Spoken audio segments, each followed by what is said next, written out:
Welcome to the Discovery Doc podcast, where we advocate for optimal wellness and reducing everyday toxic loads, no matter where life takes you. I'm Dr. CeCe, doctor in nursing practice, self-proclaimed toxin tamer, and a crunchy mama. I'm Anna Kate, a medical mystery overachiever and your discovery liaison. Join us on this exciting journey as we explore the world of holistic health, cutting-edge research, and practical solutions for a healthier life. Together, we'll navigate through the complexities of wellness, sharing valuable insights and expert advice. Tune in to the Discovery Doc podcast. Get ready to be inspired, empowered, and discover a whole new way of looking at your health. Welcome back to the Discovery Doc podcast. I'm here with your host, Dr. CeCe, functional medicine nurse practitioner, self-proclaimed toxin tamer, and mama, crunchy mama of lots of little nuggets, and my co-host over here. I'm Anna Kate, your medical mystery overachiever and discovery liaison, and we are back with part 2 with the Cortney Campbell, the Cortney Campbell, the anti-cancer mom. And so we did promise you in our last episode to tell you why she is so busy and all the things that she does. So We're gonna dive into that in a minute. But I do have a question for Miss Cortney. What is in your cup? What's in your morning beverage? Choice that you just make it this way, and what's your day? Oh gosh. So I drink every morning a matcha Sanka green tea blend with stevia at 139 degrees temperature. Can I have some? I was just talking about this. I got one of those temperature control mugs for Christmas, and you can place it on the exact temperature, and I like 139 degrees. Wow. So, how specific? Yeah, that's going to be good for Discovery Doc trivia. It is. What is Cortney Campbell's preferred beverage temperature? 139 degrees. I'm like a green tea addict. Like some people love their coffee. I love my green tea. So love it. I drink, and honestly, I drink organic green tea from Costco. Nothing fancy, no fancy company or anything. It's just maybe like at least 2 cups a day. Maybe I need to be in on all these fancy drinks. Rayleigh, our front desk staff, she comes every morning with like this fancy, beautiful thing and like this glass mug with this glass straw. And I'm like, can you make me some? Because mine is just water with electrolytes, guys. Do we think we can get you? Oh, that's good. That's fancy. Lately it's been celery juice. I've been on a celery juice kick in the morning. Ooh, yes, I do me some too. And little celery shot. Good. Yeah, it just feels good. So if y'all didn't listen to part 1 of our talk with Cortney is just this amazing healthy living enthusiast. She's a 15-year holistic cancer survivor. I'm going to have her give you the absolute cliff notes of kind of her story, but really go back and listen to episode 1. We talk so much in great detail about just holistic living in general, as well as her journey through cancer. But Cortney, I'm going to give you the floor for a minute before we switch into all things pregnancy and mommyhood related. Yeah. So in 2008, I was diagnosed with nodular lymphocyte predominant Hodgkin's lymphoma. It's a slower progressing cancer. And because of that, we chose to forego chemotherapy and radiation, which was recommended, and pursue a holistic dietary, nutritional detoxification approach for 3 months. And so I gave it a 3-month, went hardcore into it. My cancer is going to heal. Our decision was primarily, it was just like a God-directed decision. My husband was prompted that the chemo and the radiation was not for us, and we were going to move on to other things. We didn't know what at the time. It ended up being the holistic dietary nutritional changes. I went into it for 3 months. Was doing really well at the 3-month mark. So we kept on going. And in the 4th month after I started my treatment, I found out I was pregnant and went on to give birth to my daughter in November of that year, unmedicated birth. And that's my story. My cancer. Found out I was cancer free at the 6 month mark after I stopped, after I started my holistic therapies, and is considered in spontaneous remission by the medical community because they cannot say I healed with what I did, but I was spontaneously, my cancer spontaneously went away. It's such a coincidence that your cancer went away. Yeah. That's the word they like to use. It's like, wow, what a coincidence. Like, no, Right. like this is hard-earned work that I put in and research and, Right. nutrition and everything. Yes, that's wild that they use those terminologies. But okay, so speaking of you getting pregnant at especially then, and then kind of fast forward to other pregnancies, was there ever like a little bit of fear or anything going through your brain at especially the first pregnancy? Talk us through what were you going through? Yeah, for sure. I was not in remission when I found out I was pregnant. I mean, we knew we were on the right track because I had swollen lymph nodes, cancer involvement in my armpit, in my neck, and in my rib cage along just below my armpit there. And while we had this one was an egg sized tumor. It was removed for biopsy. That's how we found out I had. This one was about a walnut size. And while I was healing, while I was eating what I needed to and doing what I needed to, this gradually reduced and went away, and it's been gone for 15 years. So it wasn't for another 5 years that we never got a follow-up scan because I was pregnant at that time. Mhm. But and then of course I mentioned this in my last interview. We just didn't do a follow-up scan because I was doing so well, and I was just like, I'm just going to keep on doing what I'm doing, anyway. We didn't figure there was anything. Even my oncologist said, if this is reduced, you're probably not having new occurrences pop up anywhere else based on the behavior of your cancer. So um yeah, I think I answered your question. We just Yeah. Yeah, did I? Well, I mean, mentally, where were you at? Like, were you Was I fearful? scared? That's what Yeah. you asked me. I knew I didn't get to it. I knew I didn't We're get here to to it. remind you, it's Yeah, fine. of We course I remember. was. I mean, I had like well, I just mentioned all that stuff I just mentioned, but when I found out I was pregnant, it was definitely what are we going to do now? And crazy enough, my first oncologist, we left. That was the one who told us you're going to need to do all this treatment. And I don't have any experience with natural stuff. He was very much like, no, he was not the right fit. Their second oncologist was recommended to us by a holistic doctor that we started kind of seeing for as a touch point. She was a supportive touch point for us. And she recommended this other oncologist that she told us was kind of more open to watch and wait approaches.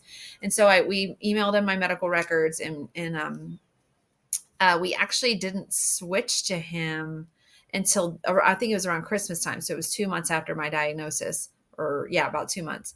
And he said, I think that he was the one. We had already chosen to go the holistic route.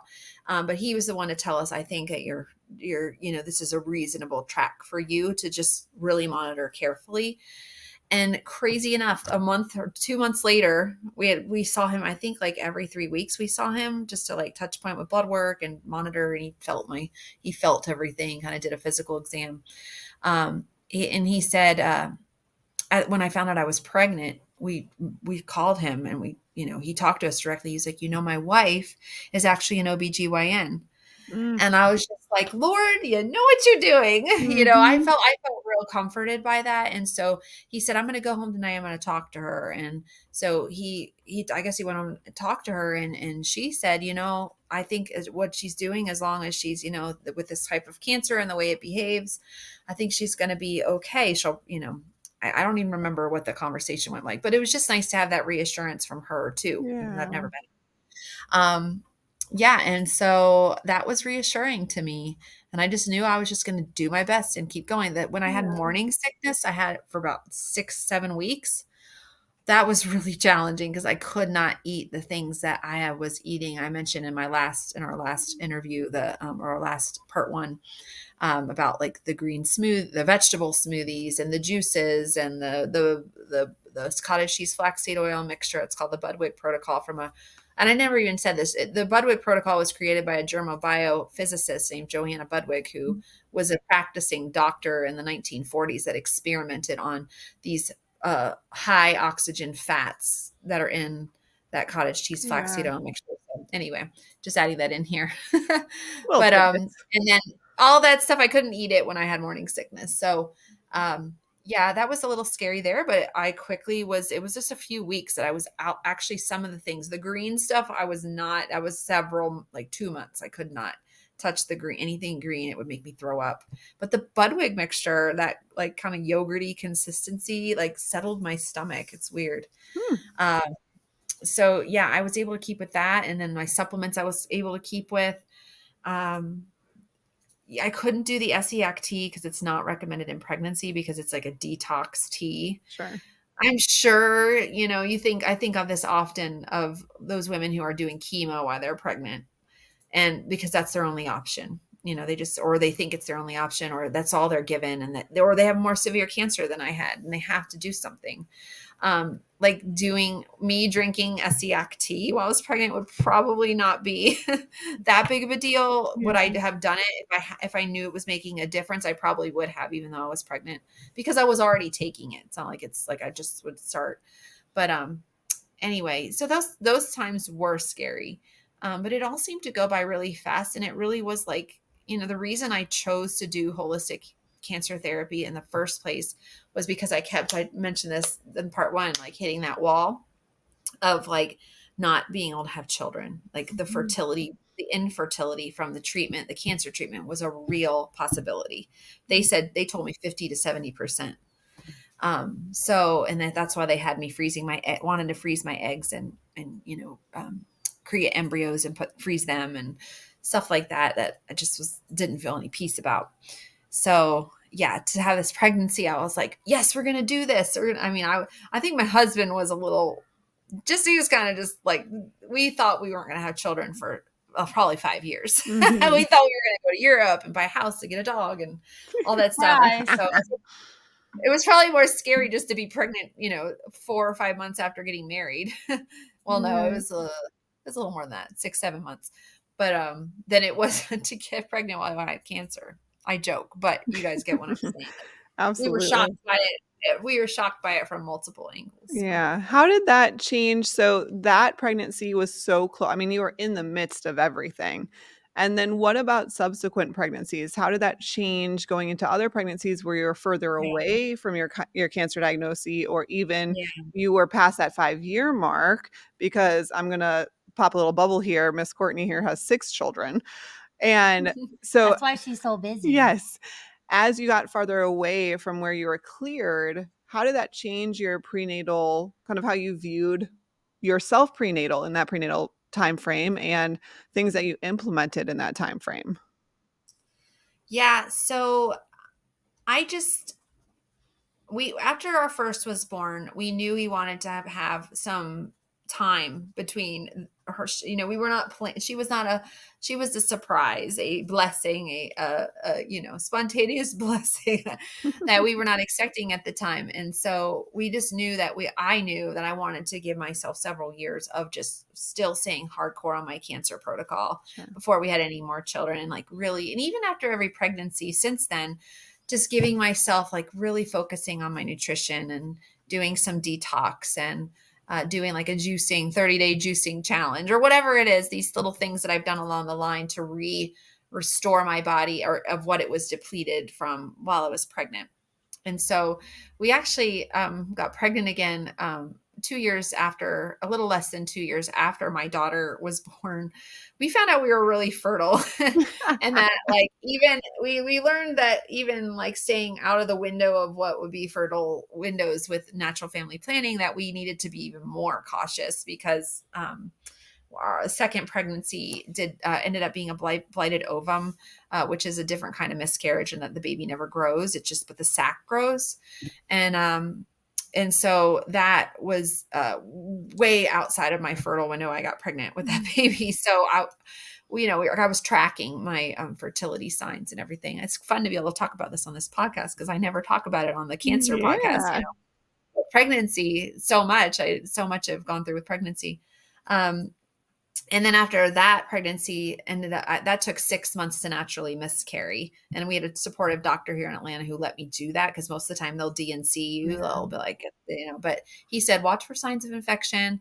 And I did. And it was from July until I got pregnant in June. And then I miscarried on Christmas Day, Christmas night, Wow. like right after we all went to bed. And it was really fast and complete. And I didn't bleed a ton because I had let it run. It almost like, I hope this is like not a trigger for people, but it encapsulated itself, and it was a very complete miscarriage. Whereas like I've had other miscarriages where it was a much more traumatic, because it was such an event, a bloody event, But anyway, after 3.5 years after our daughter was born, we had our second daughter, and as far as my methods of delivery, my first daughter was, she was 10 days overdue. And I mentioned this in part one. And, meconium and the amniotic fluid, any other practice I would have been C-sectioned easily, but they let me labor for 49 hours, really, Oof. from the point that my water broke Oh, girl. to from the point my water broke until, and you know what, a lot of that, and I never had a baby before, so I was thinking, oh, these contractions, oh, it's a little uncomfortable, oh, having to breathe through them. I'm like, I could have slept through those contractions. Now that I've Right. had 6 babies, I would have been like, who knows, you can't remember pain, and you don't remember how it really felt, but it kept me up for 49 hours. It was a rough time, being awake and uncomfortable, anywhere from uncomfortable to in deep transition for 49 hours, but I ended up having her in the hospital unmedicated, and hemorrhaging horribly in that pregnancy. So that was a little scary. And as far as the cancer goes, I did have to sign papers saying, like, if my cancer were to cause any complications or something, like I would not hold them liable, or stuff like that, like the hospital, or like I was aware I was doing this and hadn't treated my cancer or something like that. Something weird. I even had an OBGYN earlier, I've told the story a few times, who we were ready to go to the appointment, showed up and everything, and sat in the waiting room for like an hour and a half, and they never called us in. And finally, after all these patients went in, at the end of the day, his nurse called me back, and he talked to me in the hallway and told me, I emailed you yesterday to tell you that I can't take you as a patient because of your refusal to treat your cancer. And that was heartbreaking. I sobbed. I broke out into like ugly tears, sobbing like ugly tears, like sobbing and can't breathe tears right in front of this guy, because I was so excited. I was 8 weeks pregnant, sick as a dog, excited to see the baby. Anyway, I'm going back, but this is like my first experience, if we're talking pregnancy, that I had with the cancer and the pregnancy, and as far as like people not being supportive. And he told us to protect himself. Like he had patients in the past that had cancer and were pregnant and didn't make it. And he just wanted to protect himself. So, which is like, yeah, okay, I get it. There's a liability thing, but at the end of the day, doctors, they make an oath to do no harm. And so in that moment, how are you not doing harm by declining a patient care? I have never understood that. It's the Hippocratic oath, not the hypocrite oath. Right, right. And one little letter makes a big difference. I guess he knew his limitations, and I have mad respect for that now as a mom of 6. Like I know my capacity and my limits, and maybe you just don't know what people have going on in their life. So I'm like, it worked out. It was all meant to be. And I ended up going with a midwife because of him saying no. And then I probably would have ended up with a C-section with him. So with the way that my birth ended up going. So anyway, fast forward, I was talking about my the second birth, couldn't have gone any different. Perfect. Like 8 hours. I barely remember being in like pain. I know I remember I was being in labor, but it was my favorite birth. We didn't know what we were having as well. It was a surprise. So that was like my only birth that I didn't know. And we had our first at North Fulton Medical Center here. Well, it was North Fulton Hospital, I guess, here in Atlanta. And then our second was born down at Atlanta Medical Center, which no longer delivers babies. I don't think it even exists anymore. I think it closed down. But she was supposed to be a water birth, and we got there and there were no there was no hot water. They had like no hot water. Woo. So, anyway, I don't know if you guys want me to get into these details, but tell Whatever. me what It's you. your story. Yeah, it's completely your story. Yeah. I'm curious just about like the progression, and like you have such a strong background before this in terms of treating yourself holistically, that I'm just so curious in the progression, like moving forward, how that changed your experience in your pregnancies. Like how did it shape it? Did you go into your pregnancies knowing what you wanted to do, what you didn't want to do, what, protecting your health in certain ways? Like, I'm so curious about how that progressed from baby number 1 to baby number 6. Yeah. Yeah, I just think I went through each of them praying that like I could just keep interventions just away from me as long as I was like as long as just like with the cancer, as long as I was monitoring carefully, right? There were certain pregnancies that I had to do, maybe take an herb for something or monitor. Like one of my pregnancies, I had my blood sugar was a little high, which was like I'd never had that happen before, and how to get that down without being declared gestational diabetes, Mhm. um but I think I just ate well and tried to get my plants in. And then I, after my first daughter, and I had hemorrhaged very badly and almost had to have a blood transfusion, realized that my iron levels probably needed, it was probably because wasn't eating any red meat. I wasn't eating Mhm. barely any iron at all. Like I was eating mostly plants. Like maybe that was something I needed to work on later in my other pregnancies. And I started taking like beef organ capsules and chlorophyll, and there's so much like postpartum stuff I learned because my struggle wasn't so much in pregnancy as it was postpartum, like my mental health. And Mm. I never had guessed that would have been a thing. Yeah. Um, but every challenge I've been hit with since the cancer, I've had to learn how to heal holistically, because that was my preferred method of how to help my body. Right. And so that's always, sometimes it's been a point of stress, because I'm like, where do I get this information? Who do I listen to? And especially, goodness, after the Google Medic update, which we call in the blog world, we call the Google Medic update in 2018, you can't find anything on Google anymore. You used to be able to Google, natural remedies for, whatever, Yeah. low iron, and now you get the same 16 websites that are all curated from the AI that generates all the same thing, and it's difficult to find a blog post. So I just having to navigate that. But now that's why networks, like actual people, like you have to be connected to actual people and ask every good Mhm. piece of advice I've ever gotten, whenever, and I believe because God provides it, is from somebody who either I think of or my husband thinks of. Oh, you should call this person. What was it? Something, I'm looking at my husband, he's over there working. There's something that I struggled with this last pregnancy. He's like, you need to call Susie. And I'm like, I would never have thought to call Susie, because she didn't have natural births and she only had 2 kids, and it was in like the 80s and 90s. Like, how's she going to help me? And I called her, and she knew exactly what I needed. So like just being connected to Yeah. your people so they can help you with these little things that pop up, so you're not panicking when you're not feeling good, And right? even when Whatever you it is. know, like, the answer, sometimes you just need to be reminded. Like, I know for Yeah, myself, I like can I tell know.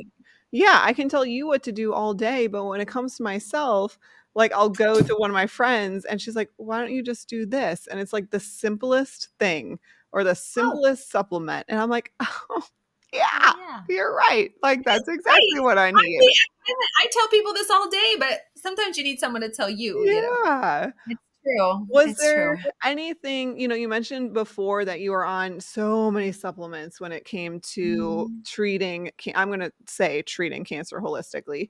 Was there anything that you had as a staple throughout your pregnancy that you kept on taking for the fact of the cancer aspect? Yes, so, like, I took all of my You did. supplements. They were all fine. They were all fine to take, in the same amounts I was taking them, except for the only thing I switched out was my vitamins had folic acid, and it was a great set of vitamins.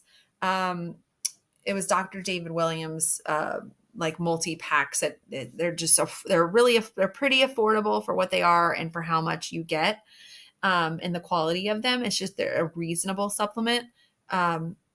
But they had folic acid. Yeah. So I stopped taking those and I switched over to like a Garden of Life prenatal or something that had folate. Folate, yeah. And So then why do we want to avoid folic acid? Folic acid is basically the synthetic version of folate. So Okay. folate is the most bioavailable form that a lot more people genetically can break down and absorb versus folic acid. And folate does what in pregnancy? It is the most important vitamin for developing the baby neurologically.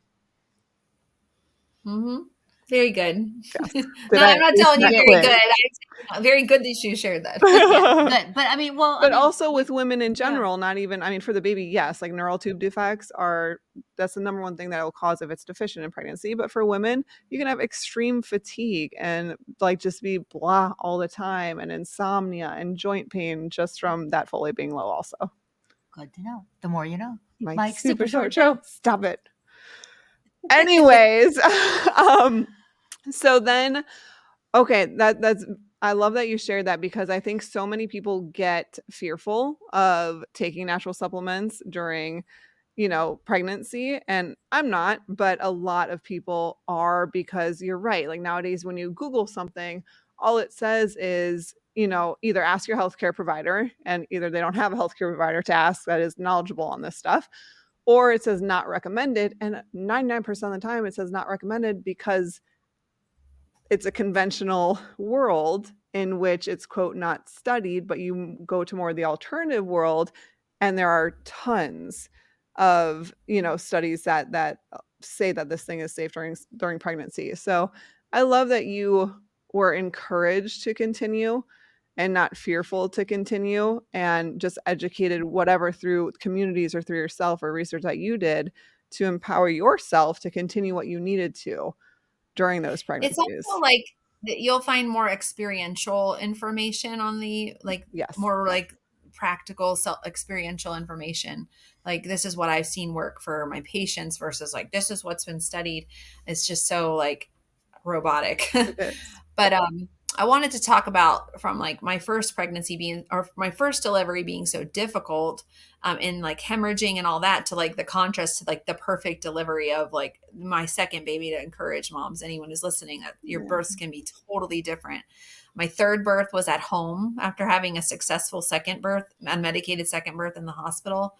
My third birth was at home in the water. And I actually hated a water birth, which is funny. I wanted it so badly for the second. And when the water heaters were down or whatever, and I had to push on the bed, like I did my first laying down, on the bed. I also found out that, funny enough, my babies, you always hear like, oh, laying down, it's the most worst, horrible way to give birth.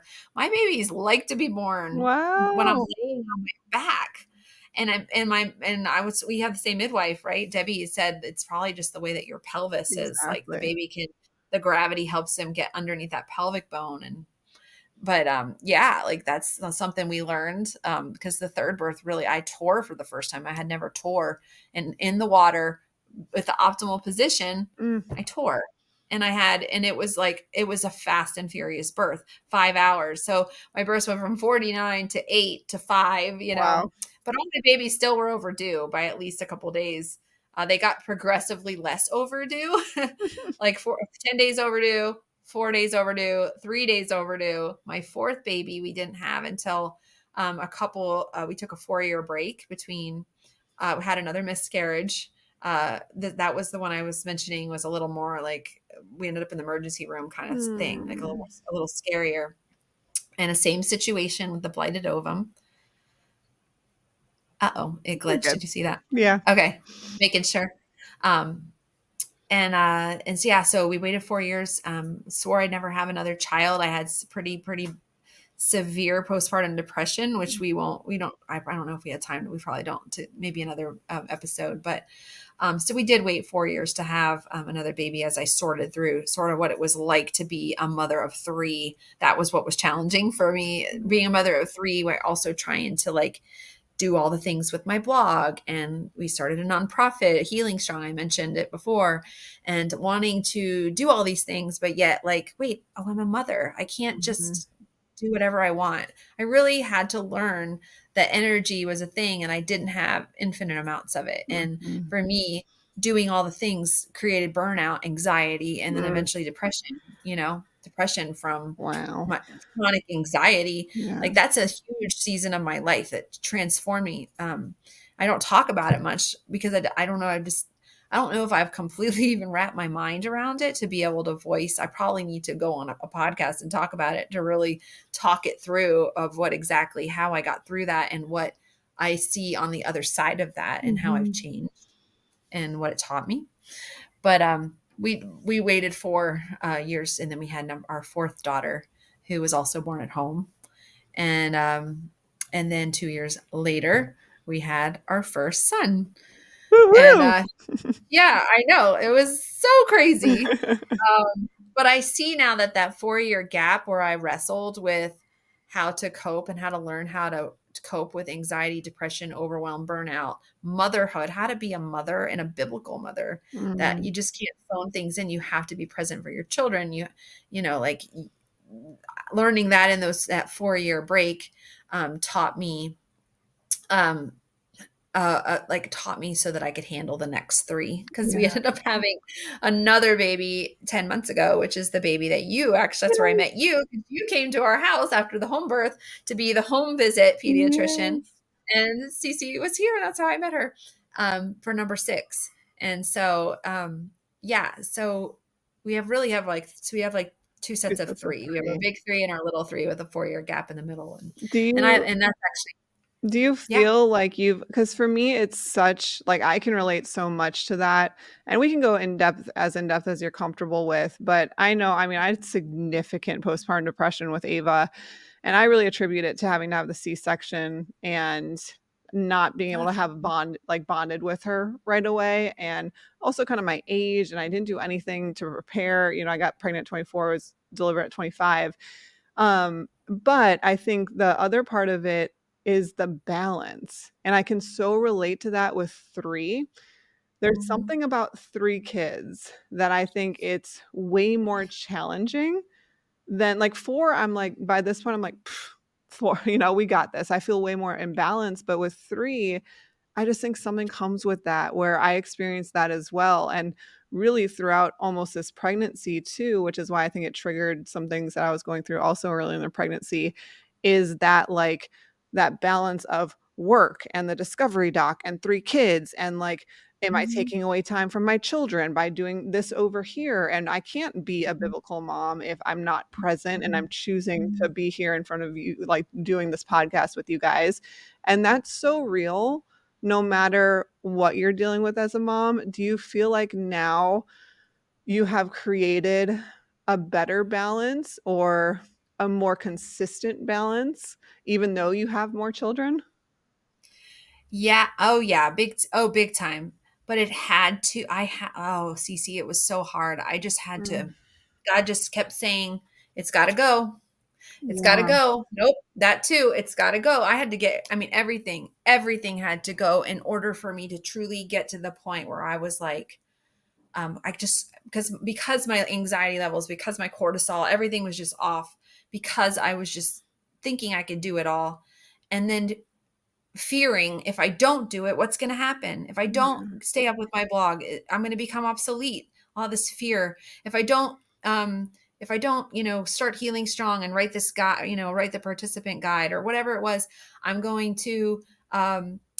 people are going to die. Like these are the kind of things when I had 1 kid, when I had 2 kids, I was able to, like, at nap time, I could, do my thing or whatever. When I had 3, I'm like, and it was honestly a little depressing for me at times to think, because of my worldview at the time, I'm just a mom. If I'm not a blogger, if I'm not an influencer, if I'm not this or that, I'm just a mom. And that belief was like, I wasn't enough. Like my performance, feeling like I was special if I achieved was, and if I helped, like I got that achiever helper thing going on where I want to help, I want to achieve, I want to be something.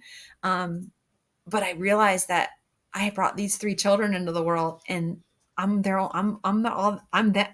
I'm their caretaker. Yeah. Like with you, perhaps, CeCe, I know your mom kind of comes in and like is your partner in that. She And so does.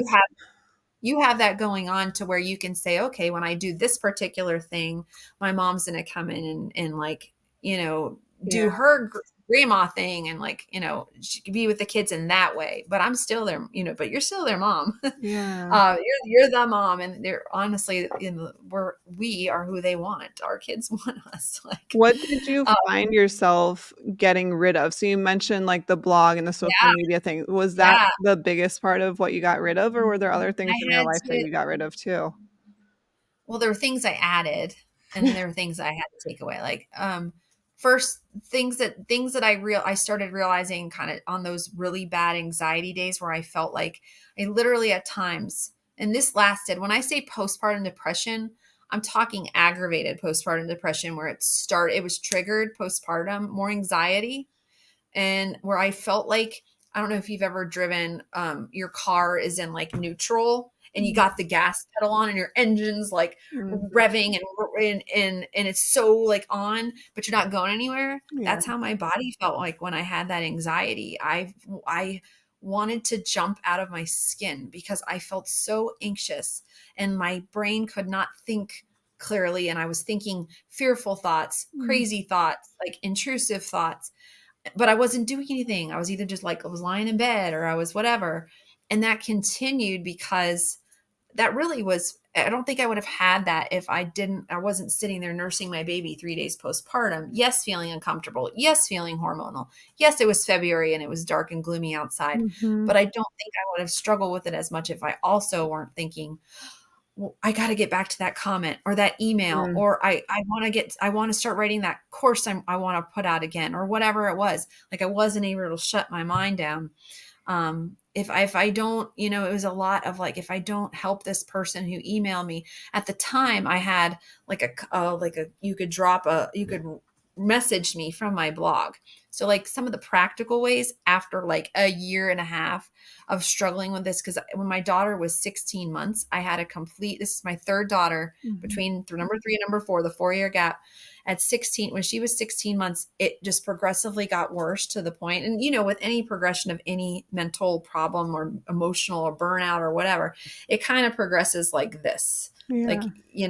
it's like a slow boil, right? Until you get to the point where you can't handle it anymore and you blow. And I laugh. It was not funny. I couldn't sleep for 6 weeks. I got a cancer score back. I was obsessed. I mentioned being obsessed with I got to the point where I was like, I have to buckle down on my nutritional stuff, because if I don't do that, then my emotional stuff is like unhealthy. So I at least have to stay really strict with my nutrition, and like Mhm. obsessing over that became something that if I couldn't, and then I would stress because I wasn't eating perfect enough. Like, what if my cancer comes back? And I was just in such a Mm. unhealthy state of fear of, if I don't, God won't. Like, if I don't eat perfectly, then my cancer is going to come back. Or if I don't keep up with my blog stuff, then I'm going to become obsolete and Google won't pick up on my whatever. And then more people won't see my post.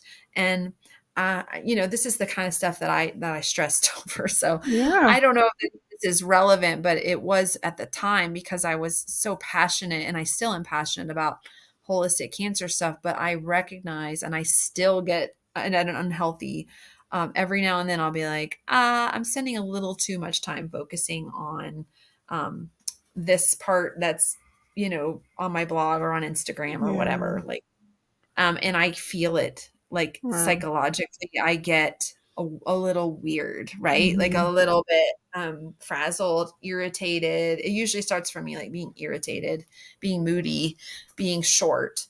Um, you know.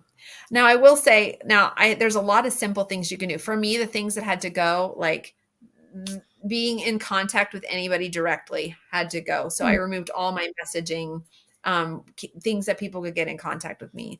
I created an auto reply for if any messages did come in from, because I have an email list, and I would email out like a little article once a month for like for a year and a half or 2 years.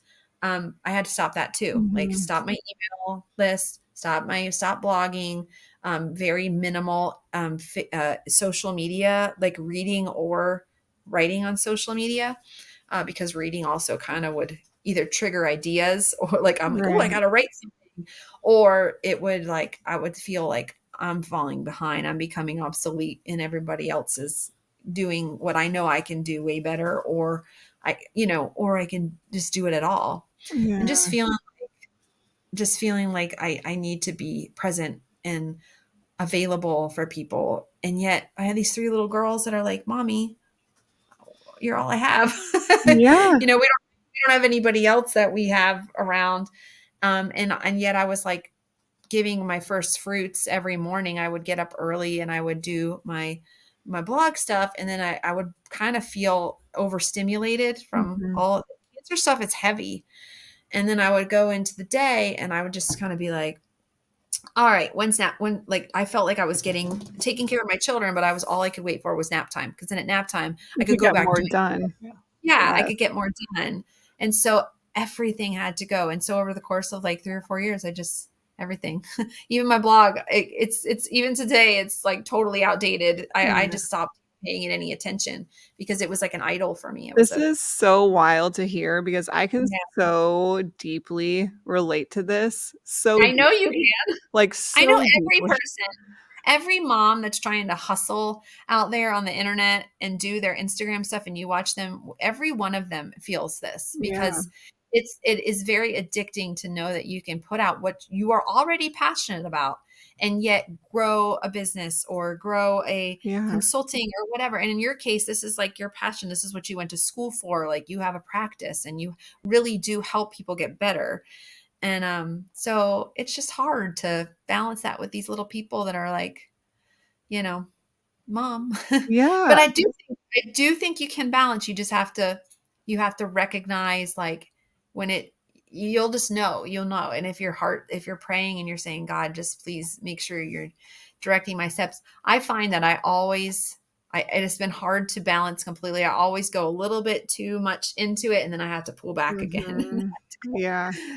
Like I get a little too involved in social media, or it's mainly for me ideas like, oh, I could create this and then I could reach this many people and share this message with them. And it's like, not right now. Right, and it's hard, like, I had to get over the guilt aspect of it because for me, it is kind of a double whammy, like, when I see patients in person, that patient comes to me because they need my help, they need me, and it's taken me a while to get to this point where I'm okay with saying that, "Hey, I need to prioritize my family and myself, and I love my patients and I love my practice, but that is secondary, which is why I will only see patients 3 days a week." Does that but it takes a lot to get to that point where you're okay with it because to me, for years, I was like, "Well, if I just work 5 days a week and I could see all these patients, I could help so many more patients in that week, and then they wouldn't have to wait, 6 weeks to come back to see me. I could see them more frequently, but at what cost? At the cost of not being around my children." And I caught myself the same thing kind of on the social media front with the Discovery Doc. I go through this all the time with it. I'm kind of at it right now where especially before I have this baby, where I'm like, I need to just stop because there's too many things on my plate right now, and what's sacrificing is the time I have with my kids. But Mhm. it's so up and down, and it's so hard because like you said, we're so passionate about this stuff and we know by like getting this information out there, it's not about me. Like I don't give a, what if I had 4 followers or a million, but it's about just getting those options out there and like people just, feeling empowered that I feel guilty when I do stop. But it's like that teeter-totter is so stinking hard. So I can just really relate to everything that you're Well, saying. even when you're not physically doing it and working, your brain stays on. Yeah. And that's one of the more challenging things because you're Yeah. like, I have all these ideas. I have like a little notepad, like a little note thing on my Me phone and I too. put them down. But I'm like, it's just like miles long Yep. because I don't Yep. have time to, I don't have time to execute any of my ideas, but I have them. Yeah. And And and if I'm really honest, sometimes I get jealous of like, either my husband or of men in general, especially men in what I do. Cause it just does seem to be like the men are the ones that are always getting, but I'm like, but this is my unique season and my unique role Mhm. right now. Never have the season again. Yeah. Um, and honestly, I don't know, because I'm like, as a mom of six, I'm also going to be a grandmother of all these the Yes. children, six children of these six kids. So like I'm always going to be needed, right? Right. So it's just going to be a matter of trusting that whatever I can give, that God's going to do something with it, and it's going to matter in the ways that it matters, for the people that it reaches. Yeah. And he can multiply anything, right? He can Yes. multiply my message and get it out to whatever, even though I only spent 2 days working or whatever it is, as I get, and I'm also learning that even though I'm more tired at night, I'd rather give a little bit of effort at night after the kids are in bed than in the morning before they Yeah. get up, because I tend to turn my creative brain on, and then it's hard to shut it off for them. And Right. I go back and forth. This is I not do like too. No, what to do. yeah. Yeah. Because Some something days you it's said easier to shut earlier it off. that I was like, I resonated with so much because I used to do this all the time and I really had to conscientiously move away from this, was I would put the kids to bed quickly or I would put the kids down for a nap quickly because I had a mile long list of things that I need to get done for the Yeah. discovery doc. Like my office is really great. Like when I leave my office, I'm done with work. But like I'll check in with Heidi or whatever. But it's the Discovery Doc stuff where I would be putting them down and be like rushing to my laptop to get it done, or, rushing bedtime routine because I needed to go get stuff done. And I'm like, dude, no, like slow down. And then it kind of morphs into, well, now I should be spending this time with my husband. And, then Oh, you yeah. get that part of it. And it's just Oh, that balance. It's tough. It's really, really tough. yeah. Yeah. He tends to work also. It's where we both, he has to work too. I mean, this economy is nuts. You Yeah. gotta, people have to work, keep up. You have to work like 30% more keep up with the 30% of prices that have Yeah. gone up. But yeah, so he'll often like, sit with his laptop, and I'll have mine at night or whatever, and we can run things by each other. Yeah. One thing that's fun that I'm doing is kind of going back, because like it's fun to be creative, and it's fun to use when you have good ideas, you want to share them with people. So I've written a smoothie book for large families. It has 55 recipes, smoothie recipes for large families, so you can make them in like a big blender, because Amazing. most smoothie books or smoothie recipes online, it's like they're not designed to be like a meal replacement for smoothies. So this book I have, it's taken me a year and a half to get to the point I'm at now. But just plugging away at it while I've been in the kitchen, and like, having the kids try the recipes, like involving them in what I'm Mhm. doing. Like Yeah. that's one idea to what I've done that has worked. I'm like, this works. I can do this. And then at night, of course, then I can format the recipe or whatever. Yeah. Um, So I but I want to respect your time. I know we both yeah, were yeah, like, yeah. we had to go 30 minutes ago, but is there, kind of just wrapping up then, because I know we could talk forever and we'll love to have you Yes, on. you're definitely on the comeback list. Yes, Oh, you guys are 110%. fun. But Thank is you. there, like, throughout just you have such a unique journey, throughout your unique journey, what, to any other woman out there, even mom or not, just leave us with kind of your top tip for how you choose to lead your life for that woman out there that might be struggling either with their health or kids or whatever it might be. And then also give us all the details on where our community can find you. I would say, like, know your principles, know what you believe at your core, and that it's the way you want to live your life and raise your family. But don't be afraid to say, um, it's okay if I wasn't perfect this time. It's okay. Like, live in a sense of grace, like constant grace for yourself. I run into a lot of moms in the holistic community that are just so rigid and just tight. And that's not healthy either. That's almost more harmful than because it comes from a place of fear, like the whole "if I don't, God won't" mentality. So I think that's just the most important thing. Like, know your principles, know what there's certain things that are what do you call it when it's like a no-go or you're not something you're not. Yes. Yeah. I'm not negotiating on this. This is what I'm sticking to. But then there are other things that are more flexible. So I'd say just know that, have lots of grace for yourself, enjoy your children if you're, a mother, and be silly with them. Sometimes eat something naughty with them and enjoy it, I wish, I could have listened to my own advice, 5 years ago and probably have avoided some problems that were caused by feeling like if I, that I didn't have the flexibility in my choices. So.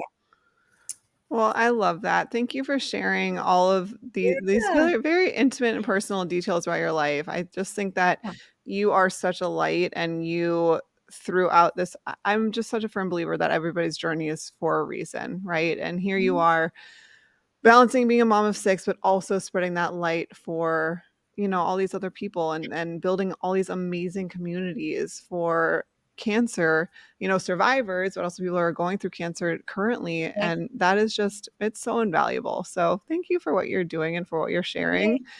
You're welcome, guys. And just leave us with where our community can get in contact with you. Yeah, just Anti-Cancer Mom on Instagram and anticancermom.com, or Cortney at anticancermom.com. Cortney without a U, although I think I have the email address with the U as well, because that was smart. It happens. It happens. Smart. The U happens. Yeah. You happen. Hey. Well, on that note, thank you so much, Cortney, again for joining us. We are so excited to share this with anybody who is going to listen, and we will absolutely have you on again. But until next time, let's discover together. We hope you've enjoyed this journey of exploration and learning as much as we have.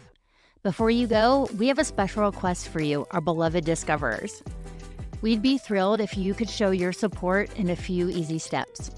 Step 1, if you're watching on YouTube, please hit that like button and subscribe to our channel.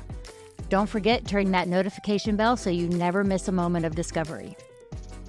Step 2, if you're listening via Apple Podcasts, please take a moment to rate and review our show. Your feedback means the world to us and helps others discover our podcast too. Step 3, whether you're on YouTube or listening on your favorite podcast platform, please share the Discovery Doc podcast with your friends, family, and social networks. It's the best way to spread the joy of discovery. And finally, don't forget to follow us on social media. You can find us on Instagram, Facebook, and TikTok at The Discovery Doc. Stay connected with us for updates, behind-the-scenes content, and so much more. Plus, for exclusive content and additional resources, be sure to check out our website at www.thediscoverydoc.com. And while you're there, if you have a burning question or a topic you'd like us to discuss on the show, simply let us know. Thank you, Discoverers, for being part of our incredible journey. Until next time, let's discover together. The content provided in this podcast provides general information and discussions on various topics related to health, wellness, and medical advancements. However, it is essential to understand that the content provided in this podcast is not intended to be a substitute for professional medical advice, diagnosis, or treatment. The hosts, guests, and contributors are individuals sharing their personal experiences, opinions, and knowledge in their respective fields. While they strive to provide accurate, up-to-date information, medical knowledge is constantly evolving, and the information presented in this podcast may not always reflect the most current research and medical guidelines. It is crucial to consult with a qualified healthcare professional or medical expert for specific medical concerns. Never disregard professional medical advice or delay seeking medical treatment based on the information presented in this podcast. The Discovery Doc podcast encourages listeners to use their own judgment and discretion while implementing any suggestions, recommendations, or lifestyle changes discussed in this episode. Each individual's medical situation is unique and may work for one, may not be suitable or safe for another. The podcast hosts, guests, and contributors are not liable for any direct, indirect, consequential, or incidental damages or harm that may arise from listening or acting upon the information provided in this podcast. Listeners are responsible for their own health decisions and should exercise caution and seek professional guidance when necessary. By listening to this podcast, you acknowledge that you have read, understood, and agreed to this medical disclaimer. If you have any questions or concerns about this medical disclaimer, please consult a qualified healthcare professional.